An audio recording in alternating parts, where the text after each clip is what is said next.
Praise the lord. ఈరోజు దేవుని వాగ్దానం. ప్రయాసపడి భారములు మోసుకొనుచున్న సమస్త జనులారా నా యొద్దకు రండి, నేను మీకు విశ్రాంతి కలుగుజేతును.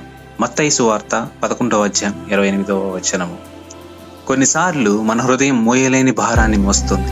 బయట నవ్వుతున్న లోపల మాత్రం బాధ, ఒత్తిడి, నిరాశ మనసుని అలసిపోనిస్తాయి. అలాంటి నీకే ఈరోజు యేసయ్య చెబుతున్నాడు, నా యొద్దకు రా, నేను నీకు విశ్రాంతి ఇస్తాను. మనుషులు అర్థం చేసుకోకపోయినా దేవుడు నీ హృదయాన్ని తెలుసుకుంటాడు. నీకన్నిటి వెనుక ఉన్న బాధను చూస్తాడు. నీ భారం ఎంత పెద్దదైనా ఆయనకు అది భారమేమీ కాదు.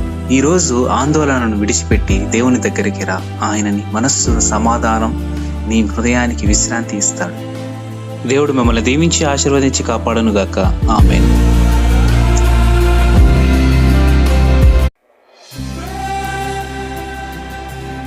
Praise the lord. ఈరోజు దేవుని వాగ్దానం.